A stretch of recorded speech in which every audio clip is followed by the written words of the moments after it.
Well, I mean, the first conversation, as often good ideas come from, was in a pub, talking about photographing authors. So the plan was to ask writers, like Matthew Fitt here, to tell us about something that existed in his life that stimulated him as an object of design, something that was comforting to him.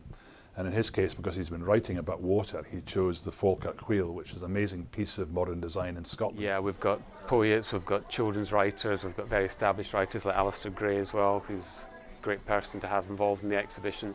Although when I did meet him in Byres Road, and I said, Alistair, I'm coming to do your portrait, and he said, oh, well, yes, but I won't pose for you. You can photograph me, but I won't pose. So I went up to his studio on a Saturday morning and took his photograph, as you can see from behind. And I'm actually in this, so we've got three heads. We've got my head, the front of his head, and the back of his head there. I'd like to see anything that inspires people, and I think this is inspirational. I think the whole theme of it is inspiration and design.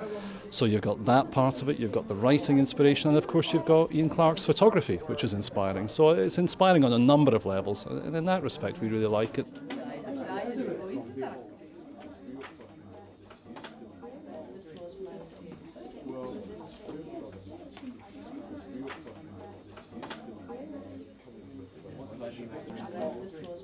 This portrait here of William McIlvanney, one of the great Scottish talents, one of the great writers. I phoned Willie to ask him to take part in this, and he said, give me a couple of days to think about it. And he came back to me a few days later and he said, you know, my mind is a Sahara when it comes to design. But eventually we had a discussion and decided it would go to the Burrell collection. But I feel the way I've caught Willie here, he kind of almost looks like he's in a ship. He's almost looks like a sailor with his, or a fisherman or something, and he's standing in the prow of the deck. And the fact that we've got the lintels of the building there, it gives it an interesting sort of feeling about it. And also you do see some of the objects, but they're fairly kind of fairly loose in what they are.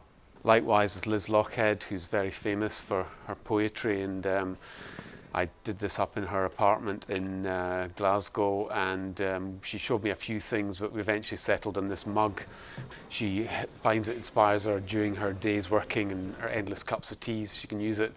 And Liz has got one of these very kind of interesting faces, and I think it's her eyes really that come across in this portrait, particularly when you see her kind of, she's looking into the camera very boldly, you know, with a sense of kind of a feeling of compassion and love in her eyes that's somehow there, that she was really nice to photograph.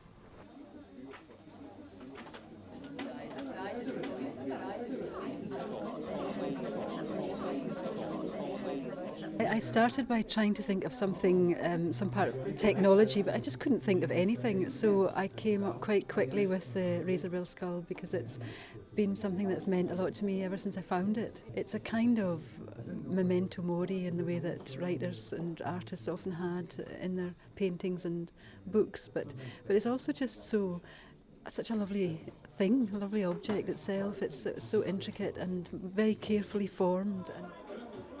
One of the pleasures of doing this exhibition was that it did feel like a collaboration between myself and the writers, because the writers were invited to write about what they had chosen and why they'd chosen it, and also to write a bit about themselves. So I think having the design element in it, where they were asked to choose something to design, made it easier rather than just going along and saying, look, I want to do your portrait, because they had to think about what they were doing. And I think it was a distraction for them when they were getting the picture taken, because they were thinking about something else, not necessarily about themselves. Douglas Dunn, who's head of creative writing at St Andrews University, who chose the pencil as his thing. So I wanted to get in really close to him to kind of magnify the size of the pencil, to give it some importance, because he does all his writing with pencils. Again, sort of slightly different look than Liz got. He's very severe sort of look, the way he's looking towards straight into the camera, but he's very much a no-nonsense sort of person.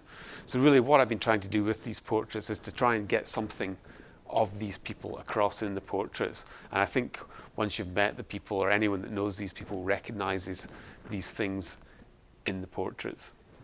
Well, I like the pencil here very much, and I also like the skull of the seabird.